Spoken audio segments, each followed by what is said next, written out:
we've got everything we need laid out. So today's video, we are doing a how-to European mount video. I'm going to teach you guys basically just the bare minimum basics of how to easily do a European mount yourself at home. It doesn't take that much supplies. This is actually one that I did myself. This is an Alabama deer. So like I said, I'm throwing out there, I'm not the best at doing this. I've done a handful of them, but I enjoy doing them myself. My neighbors personally don't, because it smells terrible when I start boiling these suckers. And that's probably like reason number 584 that my neighbors hate me in this neighborhood. So before we get into the video, I'm going to give you guys a walk down or a walkthrough of kind of all the supplies that you're going to need. But before we get into that, I want to give you guys a quick little announcement of what we're doing with the limo. So we did a lot of you guys probably know, we did a limo giveaway last year on our channel, and the guy that won lived kind of far away, and logistically it was difficult for him to get it back home, and his plan, he told me, was to sell it anyways. So I actually rebought it from him. So I've now owned this limo twice, and my plan is to actually auction it off for charity.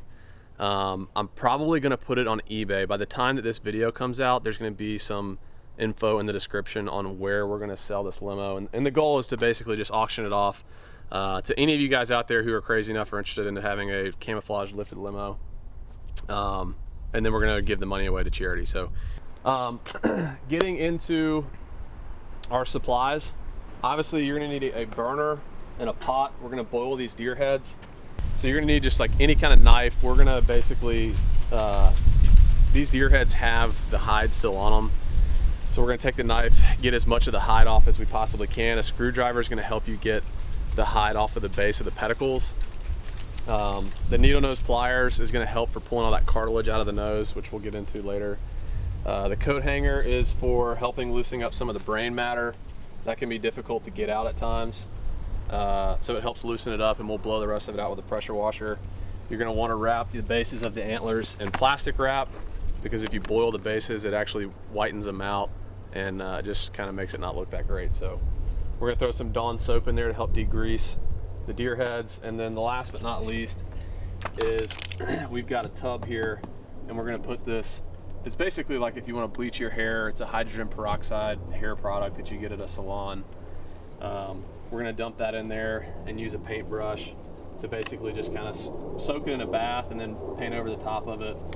And then if we have enough sunlight today, we're gonna leave these suckers out in the sun, bleach them out. And so this is something that I think you could knock out in a day pretty easy. So I think that's enough of an intro. Let's get into this thing.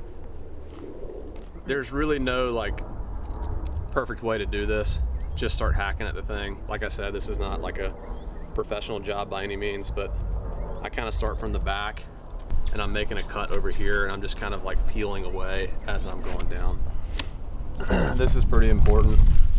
It just becomes annoying if you're boiling this and there's still like hair up along the pedicle. So when I get it to here, like this is where the screwdriver can help, but a lot of times you can just do it with a knife. But you're wanting to get as much of this off the base as you can. Like, you don't want to leave any of that hair. So I'll take a screwdriver and just basically run it along the base like this, and it just helps work that hide off of there.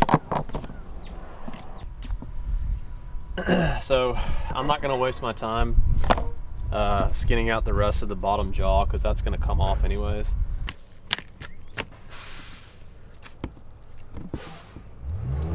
But just like that, you're just getting rid of that bottom jaw.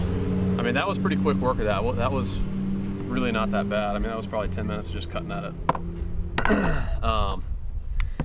So what I'm going to try to do is I'm going to try to get off as much as I can, just the major chunks. I'm really not going to spend too much time trying to get everything off of it, because that's what the pressure washer and the boiling pot's going to do. So I'm going to try and get the eyeballs out and just get some of the major hunks off, and then dip her in there, and then we'll get started on getting Kendalls all skinned out too. So as you can tell by a skull like this, there's a bunch of cartilage here. I'm going to take a knife and just kind of cut that off. It helps I want as much boiling water to kind of get in the head and soaking in it as much as I can. It just helps all of it start to fall off a little bit better. And you can just kind of cut through it.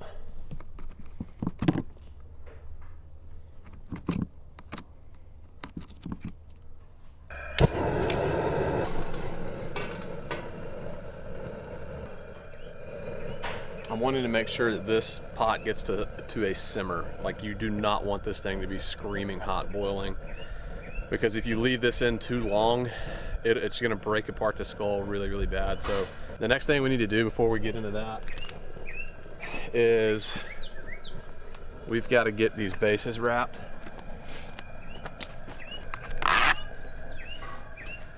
I can hear my neighbor in the garage right now. They're gonna be smelling this here in a second. I think they're downwind of this too. This doesn't have to be super neat, but what you're wanting to do is cover the bottom part of the pedicles. So I kind of like almost wrap it up underneath like that. And then just kind of wrap it over itself like so. And I'll probably do one more layer on top of that, and then I'll do the same thing on the other side, and then we'll be ready to dip it in the old burner.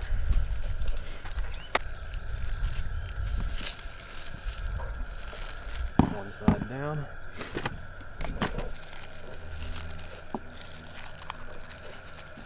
But that right there is going to protect those antler bases so that we don't jack this thing up. What you want to make sure is that the top of this water is not above the saran wrap that you've got on there too. So we've got good coverage there. We're going to let that continue to simmer / boil. I'm going to get to work on Kendalls, and by the time I'm probably done skinning Kendall's head, this one will probably be ready to pull out and give it the first round of pressure wash. So, what's the actor that plays the Pirates of the Caribbean? But what's his name? Johnny Depp. You kind of have a Johnny Depp vibe going on right now. I don't have any dreads or a pirate sword. But if you did. If I did. Quit blowing holes in my shit. You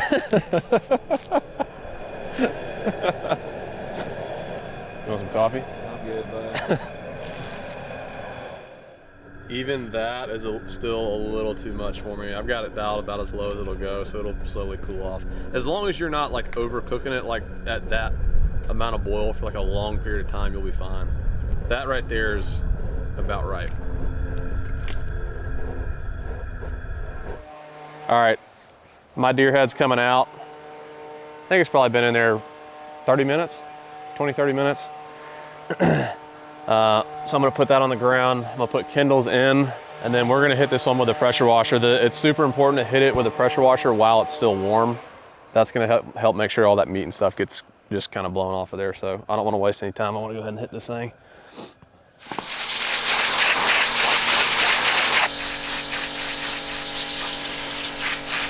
All right, second round, pulling Kendalls out, putting mine in for the second time.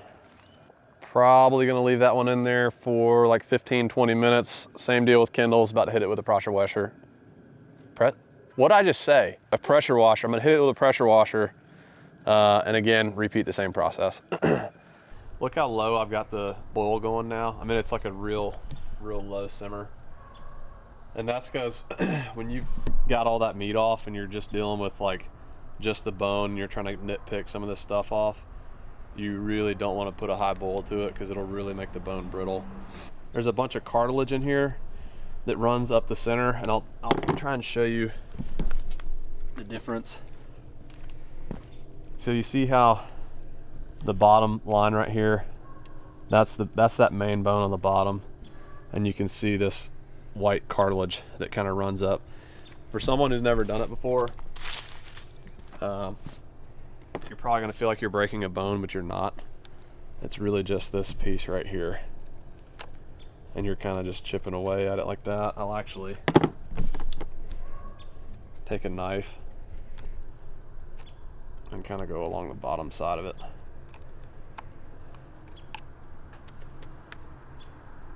Just like that, just trying to get underneath that cartilage right there. And again, you're just kind of using your pliers and being careful and just picking as much of that away as you possibly can. Then once I get the bulk of that out, I'm actually going to take the pressure washer and hit it from behind in here. This little bone right here, not worried about it. No one's going to be seeing that anyways. But you get a straight shot down the back side of that nasal cavity and it will blow out all of that meat inside of that nose. All of these small bones in the nose here, I still have them intact. This can be finicky on this part. I want to blow basically into the nose now, and I don't want to break those little bones in there. And this depends on your pressure washer. Again, this one's got like a pretty big fan on it, so it's not a super like jet stream. So I'm gonna start way back. And I just blew that out of the nose. That was just from going from the front. And I'm actually able to save all those bones in there, which a lot of times with the pressure washer, you blow those out, but if you can do it carefully, that's totally clean in there. That's perfect. The last thing we're gonna do, as we're running out of daylight, is I'm actually gonna leave these in a pot overnight with Dawn dish soap and just leave it soaking in water. It's gonna pull all the grease out of the skull. And then we'll finish these up in the morning. So I'm gonna touch these up real quick, put them in the bucket, and then we'll finish it off tomorrow. All right, it's the next morning. Took these things out of the Dawn dish soap buckets, and you'd be surprised how much grease it pulls out. And there's like a bunch of particles and stuff that fell out overnight. Basically just spent a little bit of time this morning with the knife, just kind of chipping away at this stuff. I actually hit both of them with a pressure washer one more time this morning. And what I like to do is kind of let them start to dry a little bit, because then you can start to kind of see like what little bits of meat are left, and just take the knife and start chipping away. Both of these, so what I did yesterday with the brains was I sprayed in here and blew out most of the brain matter. But what you have to do after the fact is, these are little Rapala pliers. I don't know if you can see that or not. There's a like a little hook on the top right there. I don't know if you can focus on that or not, Hunter. That helps a lot for digging in there and gripping and ripping that stuff out. And then on the stuff that's pretty stubborn in there, we took the coat hanger, basically just folded over like that, went in there and twirled it around, just knocking that stuff loose, and again went with the pliers, pulled it all out. So everything's clean. We're actually gonna get our peroxide bath ready and then let these soak in the sun for probably just a few hours, and then kind of show you guys the difference. All right, you're gonna want to be super careful with this stuff. Don't get on your hands, don't get on your clothes as best you can, and you don't want to get on the rack either. You're wanting to be pretty precise on where you're putting this stuff. Most people would probably use gloves, but I like to live dangerously. Again, this is stuff that we got. It's just a hair salon hydrogen peroxide. I think it's just 40 means 40%.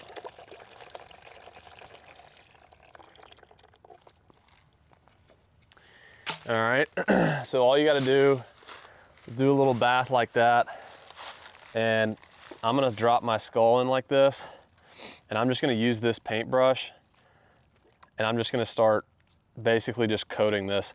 And again, like, you wanna be super careful. And don't use a big brush, I kinda use a smaller brush, because you're really wanting to be super careful when you get around the bases like that. You don't want this peroxide getting on the antlers at all, or else it's gonna bleach out all this brown, and it's not gonna look like how you want it to. I'm pretty sure I just splashed some on my clothes. Perfect. So we'll probably leave those out for just a couple hours, come back and take a look at them. Sometimes I'll hit them 2 or 3 times if I want them to get them like really pitch white. But even just this amount right here and a couple hours in the sun will make a huge difference. Not bad. Not bad at all. Honestly, that is not a bad finished product, and that was, I mean, literally, we could have done this in a half a day for sure if we had gotten started earlier yesterday. But I think that it's critical to soak them overnight in that Dawn soap. I think it does draw a lot of grease out, but that is about as easy as it gets to do your own European mount. So if y'all have any questions that I didn't address, throw some comments in this video. I'll be sure to keep an eye on the comments in this video and hopefully respond to as many as I can just to help out. I'm not an expert by any means. I start off by saying that. I'll finish by saying that. You know, and these are not professionally done. Like, there is definitely things that I can improve upon for sure. But this is just the most basic, simple, easy way that I wanted to show you guys how I do it so that you guys can do it at home. And it's actually pretty fun when you start getting into it. So that's it. I feel like these turned out pretty good. I think Kendall's gonna be happy.